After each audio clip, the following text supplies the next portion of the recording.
बीडमधील संतोष देशमुख हत्या प्रकरणी अखेर वाल्मिक कराडवर मकोका लावण्यात आलाय। मात्र ही कारवाई होण्यापूर्वी परळीमधील वाल्मिक कराड समर्थकांनी जोरदार आंदोलन केलं। मसाजोगमध्ये सोमवारी कराडच्या विरोधात शोले स्टाईल आंदोलन झालं। त्याला प्रत्युत्तर म्हणून आज एक वेगळंच आंदोलन कराड समर्थकांनी केलं। पाहूया त्यावरचा हा रिपोर्ट।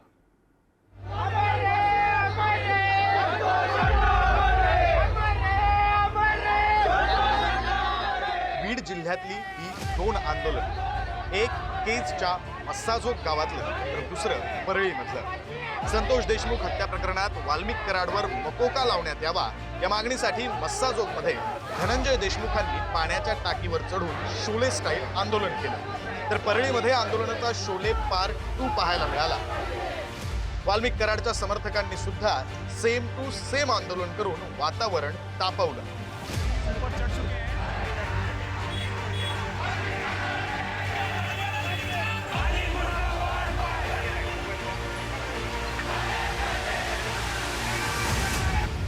वाल्मिक कराडवरील गुन्हा हा राजकीय वैमनस्यातून आहे। वाल्मिकवरील गुन्हा मागे घेण्यात यावा। वाल्मिकवर खुनाच्या प्रकरणात गुन्हा दाखल होऊ नये। वाल्मिक कराडला न्याय मिळावा। माझ्या नवऱ्यावर जे खोटे गुन्हे दाखल करायचा प्रयत्न जे तुम्ही करताय आंदोलन करून, ते प्रयत्न थांबवले जावेत आणि ते गुन्हे लागता कामा नयेत त्यांच्यावर। लोकांचं ऐकून जर तुम्ही मोका कायदा 308 302 वगैरे काय आहे असे गुन्हे लावत असाल तर आम्ही पण आंदोलन करून की ते कायदे तुमचे मागे घेतलेच पाहिजेत, तुम्ही ते गुन्हे मागे घेतलेच पाहिजेत। माझ्या लेकावर लाणे झालेलं थांबवा, माझ्या लेकाला सुटका करा। हे सगळे गुन्हे खोटे आहेत। आंदोलन करतायत, कुठं टाक्यावर चढतायत आणि म्हणतायत की तुम्ही 302 करा, मोका लावा। ही कुठली पद्धत आहे? काय न्याय व्यवस्था संविधान आहे की नाही? आम्ही 1 महिना झालं सहन करतोय। आज आमच्या माणसाबद्दल काय काय बोललं जातंय, काय काय ऐकलं जातंय। ही सगळी जनता, ही मायबाप आमची आहे। हे सगळे आज आमच्या सोबत इथं उभे आहेत। तुम्ही असं कुणाचं ऐकून जर तुम्ही मोका लावत असलात, 302 लावत असलात तर ही कुठली पद्धत आहे? मग आम्ही यायलाच पाहिजे ना। आम्ही किती दिवस सहन करायचे?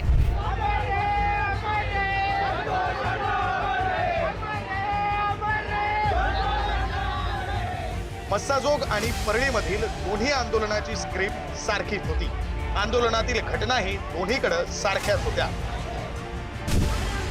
धनंजय देशमुखांनी सोमवारी मस्साजोगमधील पाण्याच्या टाकीवर चढून आंदोलन केलं, तर मंगळवारी वाल्मिक कराड समर्थक परळीतील टाकीवर चढले आणि शोले स्टाईल आंदोलनाची पुनरावृत्ती केली।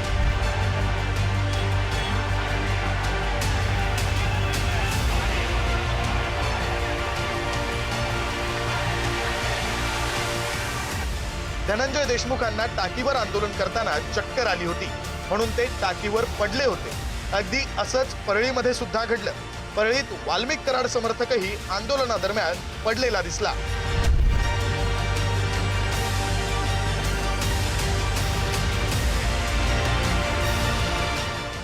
संतोष देशमुखांच्या न्यायासाठी धनंजय देशमुख यांच्यासह कन्या वैभवी देशमुख सुद्धा आंदोलनात उतरली होती। तर परळीत वाल्मिकच्या आईनं पोलीस स्टेशन बाहेर ठिय्या मांडला होता। संतोष देशमुखांच्या न्यायासाठी मुलगी मैदानात होती, तर वाल्मिक कराडला न्याय पाहिजे असं त्याची आई म्हणत होती।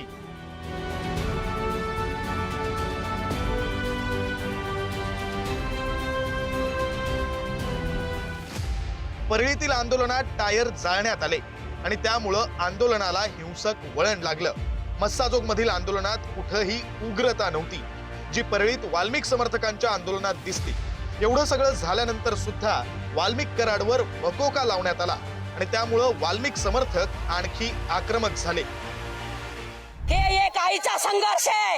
आमच्या महिलांचा आणि आमच्या परळीवाल्यांचं तुम्ही सत्व घेऊ नका, आणि सत्व घेत असताना तर आम्ही मैदानात उतरूत। एक आई काय करायली तिच्या श्रुतीला तुम्हाला दिसणार, प्रशासनाला दिसणार। वाल्मिकांना परळी तालुक्यातला जनतेचा देवता आणि त्याच्यावर खंडणीचे गुन्हे दाखल करतात।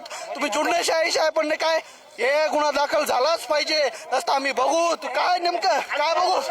अण्णा 24 तास आमच्या मदतीला धावून येणार आहेत। अण्णावर हे जे खोटे गुन्हे दाखल करत आहेत, जे मोका लावित आहेत, हे आष्टीचा सूर्यदास हे मोका आहे, हे मोका लावित आहेत। कसा मोका, कशामुळे लावका? अरे तुमच्या जे अण्णाला तुमचे पुरावे सापडत नाहीत। वाल्मिक कराडवर मकोका लावण्यासाठी मराठवाड्यात जनआक्रोश मोर्चे काढण्यात आले। ती मागणी आता मान्य झाली आहे।